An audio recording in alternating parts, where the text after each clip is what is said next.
Prescott Academy is a secret government institution that trains young girls to become elite assassins. The head of the organization, Hardman, recruits them at 10 months old to teach them everything about life without any guidance from external media. The girls at Prescott are trained to be killing machines.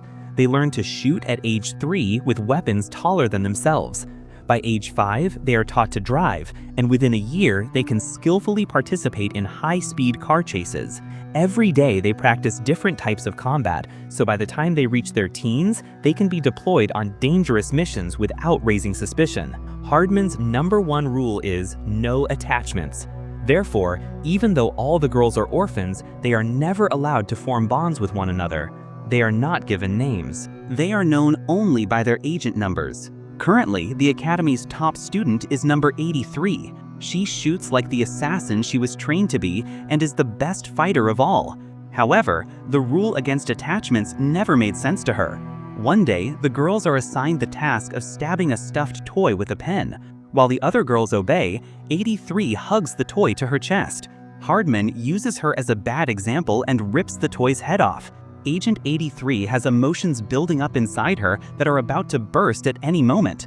As time passes, she becomes a teenager with exceptional fighting skills. Her biggest rival is number 84, who has always been second best. 84 despises 83 and would kill her if they didn't work for the same agency.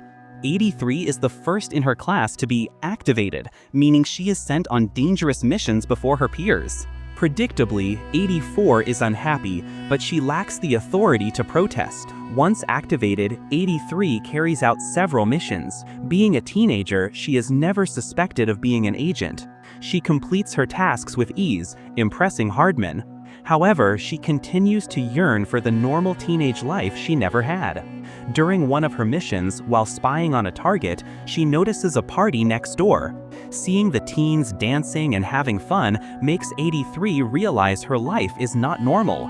She has lost a large part of her childhood and doesn't want her teen years to go to waste. She decides to flee the establishment and her responsibilities at the next opportunity.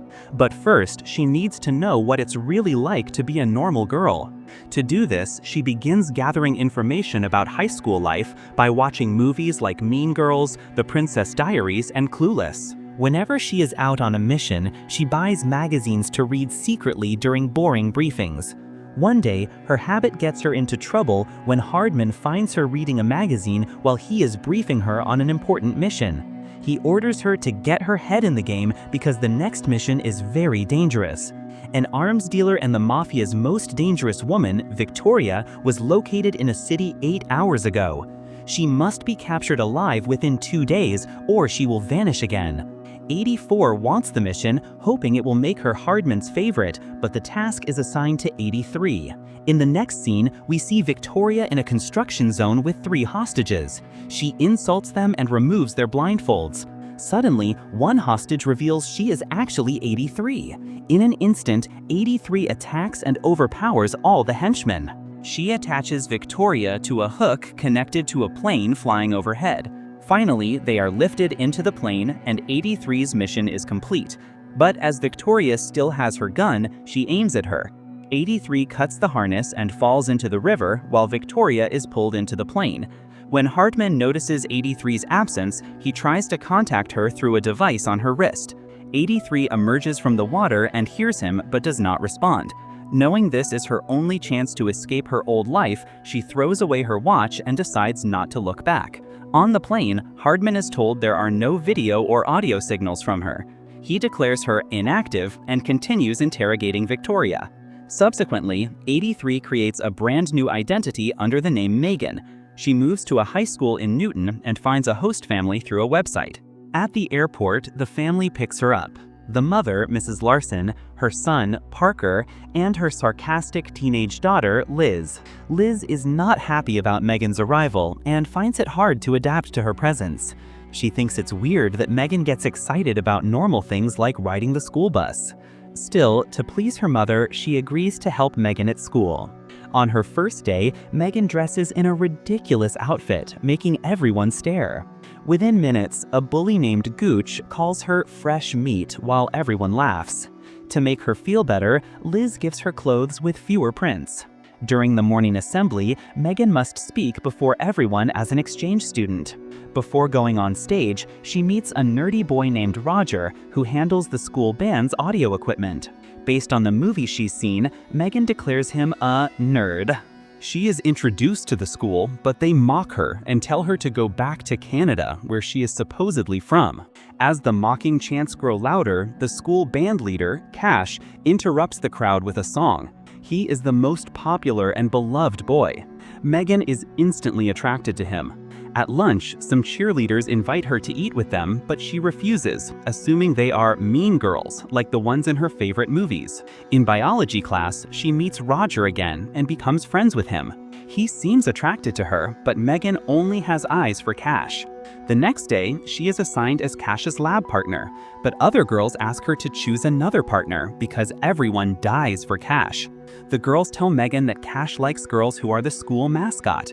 The naive Megan believes Cash is a furry and, unaware she is being set up, auditions for the mascot role. She is selected instantly. During practice, a group of masked men runs toward her and tries to kidnap her. Megan uses her skills to easily overpower them, surprising everyone. She thought they were Hardman's agents, but they turn out to be boys from a rival college trying to cause trouble. By the time she realizes it, everyone is filming her and uploading the video to social media, much to her horror. At the Prescott base, Victoria is interrogated by Hardman. She throws it in his face that his method of stealing girls' childhoods is wrong, but he insists it is for a good cause. Victoria shows a special interest in Agent 84 and plans to use her to escape. They soon discover Megan's viral video and assume she is now working for a rival group. The next day at school, Megan is famous for her fighting skills and becomes popular overnight. Her day improves when Cash invites her to his band rehearsal. There, she talks to Roger. He loves her personality and realizes they have a lot in common. But Megan is too busy admiring Cash to notice that Roger likes her. Later, she is invited to a party at Gooch's house. Returning home that day, she is kidnapped by Prescott people. Hardman believes she is working for the competition and doesn't believe her when she says she just wants a normal life. He injects her with a truth drug and discovers she is telling the truth. Hardman feels he owns her life because he taught her everything she knows, and he orders her to return to the base in 2 days. His people leave her on her porch to make it look like Megan is simply drunk. Megan invites Roger to Gooch's party, but he refuses because his father is strict. That night, Megan goes to the party with Liz. To her surprise, 84 is also there, now going by the name Heather. Megan believes Hardman sent Heather to watch her, but Heather neither confirms nor denies it. Roger also shows up at the party looking for Megan, but is disappointed to see her kissing Cash. At the end of the night, Cash asks her to be his date for the homecoming dance. The next morning, Megan gets on the bus and sees that Hardman is disguised as the driver. He is there to warn her that Victoria has escaped Prescott and plans to seek revenge on her. He offers to let her return to Prescott, but she refuses. Later, while Megan and Liz are driving to school, they are chased by a masked assassin. During the chase, Megan confesses the truth about her past to Liz. They crash in a junkyard next to the assassin's car. The assassin escapes, but Megan recognizes it is Heather by the scent of her perfume. Liz ends up in the hospital after the crash. Megan wants to leave before more people get hurt because of her, but Liz thinks abandoning them would be worse. From that day on, they get along very well. Megan tells her everything about her life as an agent. They shop together for dresses for the dance and prepare for the special night. Liz goes out with Gooch, who seems to have changed, though Liz doesn't understand that once a Gooch, always a Gooch. Meanwhile, Cash and Megan go together. Megan thought the night would be special, but Cash barely talks to her. She realizes his entire personality is based on being popular. She leaves him and goes to Roger to ask for a dance. To her surprise, he rejects her and leaves with his date for the night, Heather. The girls argue over who gets Roger and end up fighting, destroying the venue's decorations. They end up in the kitchen, where Heather is about to stab Megan. Liz sneaks up and stabs Heather in the leg with a corn dog stick. Then, Megan hits Heather in the head and knocks her unconscious. The girls run home and see that Victoria and her people have taken Mrs. Larson and Parker hostage. Megan fights efficiently until Liz is captured. She stops resisting for the family's safety, hoping Hardman will come to save her. Victoria laughs at her naivety and reveals that she was the first Prescott girl, number 1. Like Megan, she also left Prescott because her childhood was stolen. She challenges Megan to a one-on-one fight and defeats her easily. Suddenly, Hardman arrives with reinforcements. They break in and knock Victoria out with a tranquilizer gun.